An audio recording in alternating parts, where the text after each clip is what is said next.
আসসালামু আলাইকুম everyone, welcome back to my new blog. আজকের দিনটা একটু অন্যরকম, কারণ আজ আমি আপনাদের সাথে দারুণ কিছু শেয়ার করতে যাচ্ছি। আমরা আজকে পিকনিক করতে আসছি ঢাকা উদ্যানের বুড়িগঙ্গা নদীর পশ্চিম পাড়ে সিলিকন সিটিতে।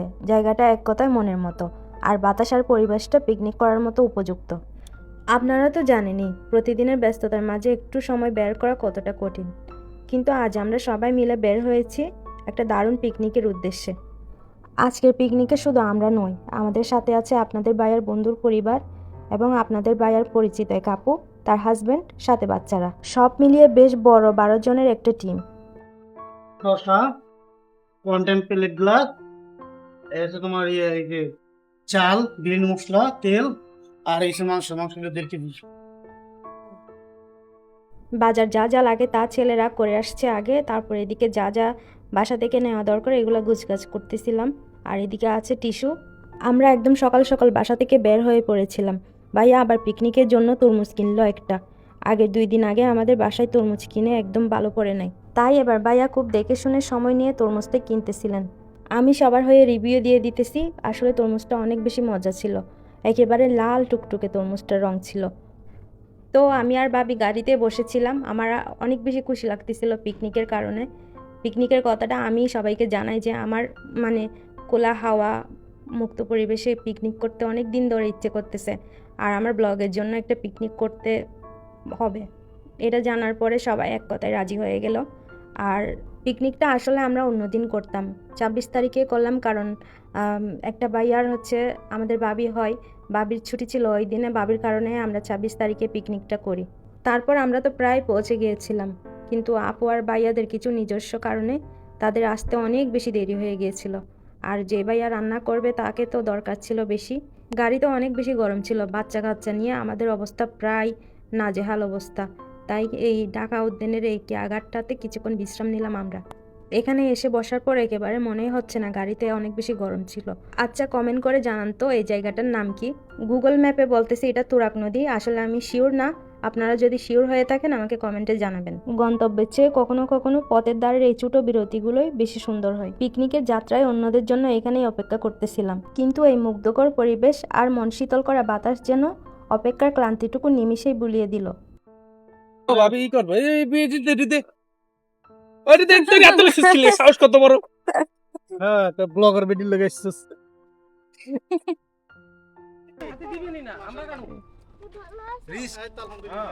এখন আমরা ওই নদীর পার গেছি।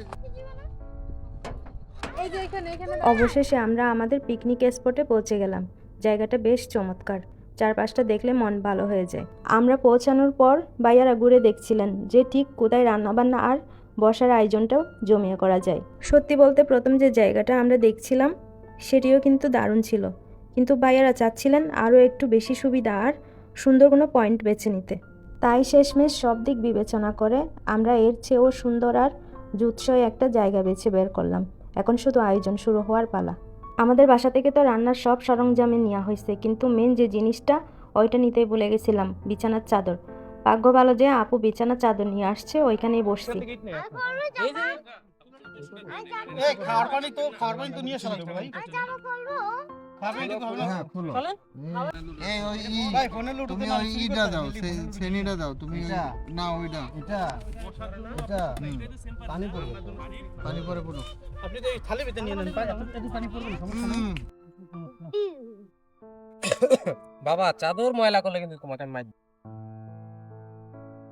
এরপর মাটিতে চাদর পাতানোর পর আমরা সব মেয়েরা বসলাম, ভাবিরা বসলাম এখানে। আমকে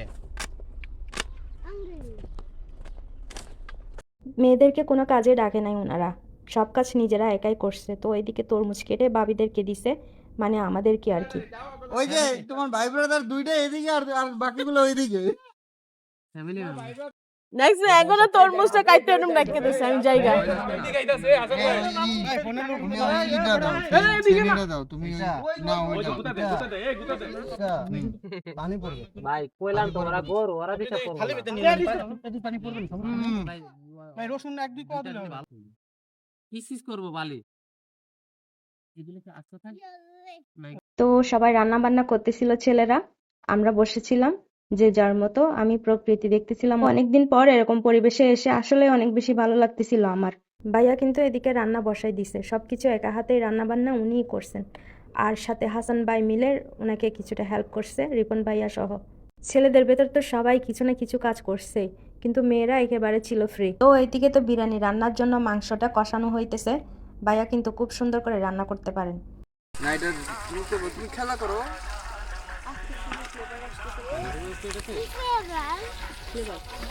আলুটা 4 ভাগ করলে হবে না?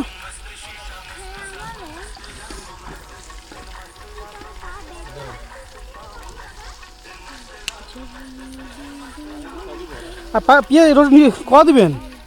কত বাড়াই নিয়ে আসতে পারতাম। আরে পানি বোতল কাপড় তো ভরা দরকার আছে। এই যে এটা খালি হয়ে যাবে না কিছুক্ষণের ভিতরে, চাল দেওয়া লাগবে। চাল দেওয়া লাগবে তো। তাহলে না বাথরুমে গেলে তো এখান থেকে ভরানো যায়। একটা কাজ করতে হলে দোস্ত, ওই যে বল করে না চালটা হিনতে ধুয়ে লই হবে তাহলে। বললে যে ব্যাপারটা পানি লয়ে এনে চাল দিব। ওখানে ধোয়া যাবে না? পানি শেষ হলে দরকার লাগলে আবার যাবো না, ঠিক আছে? নাকি নিয়ে যাবো এখন? পিকনিকের আনন্দ তো ছিলই, কিন্তু শামীম ভাইয়ের হাতের বিরিয়ানিটা রান্না আরও বেশি অসাধারণ ছিল। এত মানুষের রান্না, অথচ স্বাদে কোনো কমতি নেই। ভাইয়া, আপনি যে এত চমৎকার রান্না করতে পারেন সেটা আগে জানলে প্রতি সপ্তাহে আপনার কাছে বিরিয়ানির আবদার করতাম। শুধু আমি না, পিকনিকে যত মানুষ ছিল সবারই শামীম ভাইয়ার হাতের রান্নার প্রশংসা করতেছিল। দেখেন অবস্থাটা কি হয়ে গেল। আমার বাসায় কিন্তু 3-4টা খুন্তি আছে, কাঠের আছে, প্লাস্টিকের আছে, স্টিলের আছে, কিন্তু এই যে পিকনিকে আসার সময় একটা কিছুই আনার মনে ছিল না। আপনাদের ভাইয়া কি করছে, শেষে খেজুর গাছে ডাল ছিঁড়ে খুন্তি বানাইছে রান্না করার জন্য। মাশাআল্লাহ, মাংসটা সেই দেখছি কালারটা। দেখছো ওই দিন আমরা তো গরম মশলা, এই যে হলুদ মরিচ গরম। আমি চাইলে ওই যে রাঁধুনি ওই যে বিরিয়ানি মশলা কি বাপছি ওইটার কাজই তো সব এইটাই। একটা মশলা দিয়ে একটা হ্যাঁ শান্ত না বুঝতে ভাই। এই যে আপনাদের ভাইয়া ব্যবহারের জন্য পানি নিয়ে আসতেছেন, আর এখানে যা কাটাকুটি হবে আর সালাদ কাটা হবে সব কিছু আর কি ধোয়ার জন্য পানি তুলে নিয়ে আসছে। কোথা থেকে জানি। আমার পোর্টেবল চুলাটা যে এত কাজে যাবে এটা আমি আগে বুঝতে পারি নাই। প্রায় 11-12 জনের রান্না এখানে হয়ে যাচ্ছে। এটা আমার চুলাটা আমি ইউটিউবের যখন কাজ শুরু করছি তখন কিনছিলাম। এই পোর্টেবল গ্যাসের চুলাটার যে সিলিন্ডার গ্যাসটা থাকে ওইটাতে কিন্তু একটা দিয়ে 6 ঘন্টা রান্না করা যায়। আমরা কি করছি, কোনো সমস্যায় পড়বো মনে করে আরও এক্সট্রা 2টা নিয়ে গেছি। বিরিয়ানি রান্না করার জন্য মাংসটা ভালো করে কষাচ্ছিল। এটা রান্না হওয়ার পর আর কি চালটা দিয়ে দিবে। আরে ভাই ডাইরেক্ট চাপা দেন নাকি, শরম করে? গরম হয়ে রয়েছে, চাপা দিবি।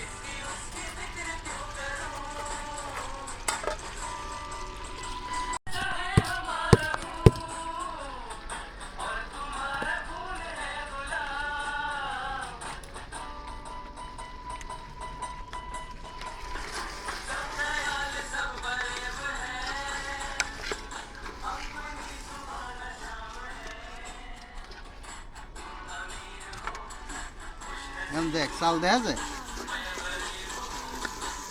ওই যে জাল বাড়ি না ছিল না, এলিগুড়ি লাগছে। আর যে খুন্তি যে লাগবে। হ্যাঁ ভাই, ওটা ওই যে ভাই ওটা না এই করেন, ওই যে মশলাটা নিচে না এটা সরাইয়া এটা দিয়ে গুতা মারলে কি হবে? হ্যাঁ ধরেন, এটা সব মশলা ভাই, এই যে এটা সব মশলা নিচে গেছে না, নিচে লাগছে শালা দুটো। এই যে এগুলো সব মশলা।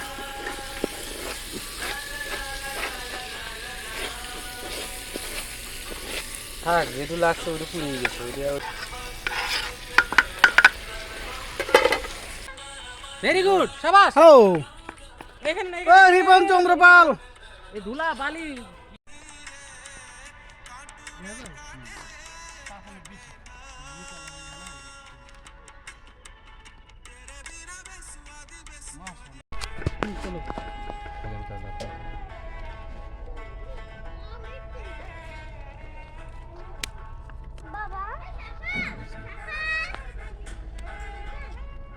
সাফান ডাকে তোমাকে 16 কইবেন কে ডাকলে 17-18 কইবেন না 16 কইছেন এমনি ডাকছেন গরিব পিলে তো বলবেন যে আসি সমস্যা সাইরে দিব আপনারে। আচ্ছা বানা আমি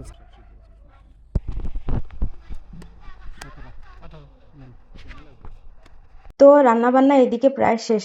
এদিকে ছেলেরা মিলে একটু তাস খেলতেছিল, আর এদিকে শামীম ভাইয়া সালাদ কাটতেছিলেন সবার জন্য।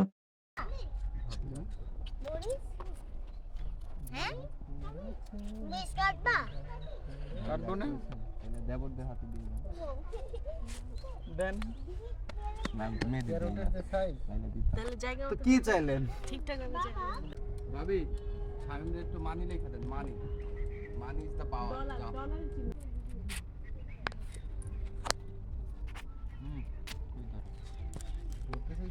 এই এত চুলকানি আপনি কইতে ভাই? মোবাইলটা তো তোমার।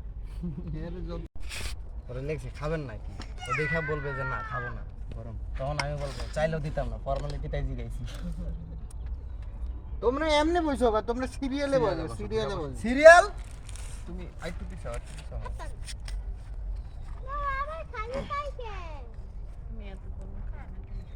এই জন্যই তো আগে আগে বাড়তেছি, ঠান্ডা হয়ে যাবে। এনে দাও দুজনের ট্যাগ জায়গায় দাও।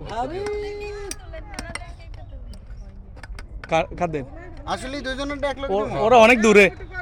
তোনি আরে বেটা তোরা অনেক দূরে, এখনো চেয়ার আয় না।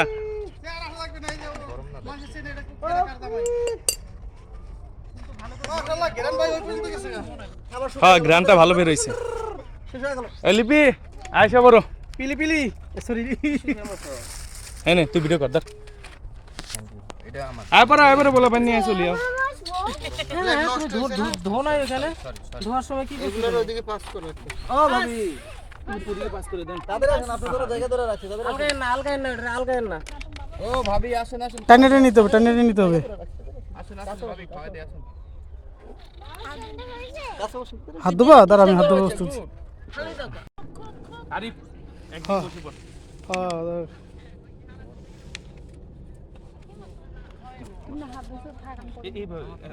সুন্দর আসছে, মজা হয়েছে। টেস্ট হইছে না? ছেলের রান্নায় টেস্ট হয়।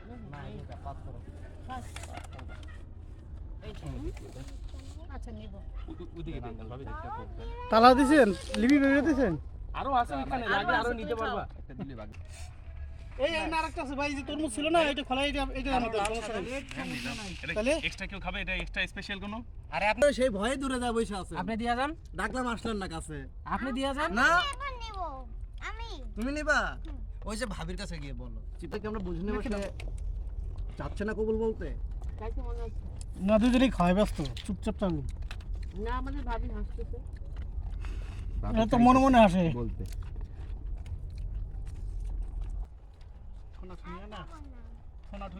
আর খাবা না সবগুলাই নেন।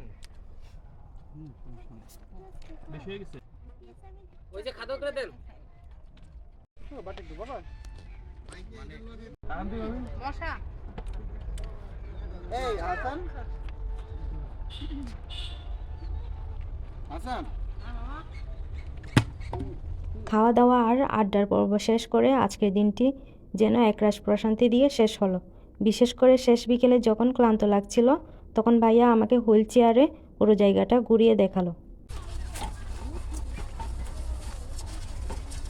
কষ্ট হইতেছে না? আপনার দরকার ছিল না তো। এটা ঠেলা দিতে অনেক হাসি আনন্দের মাঝে আমাদের এই পিকনিক সফরটি শেষ হতে যাচ্ছে।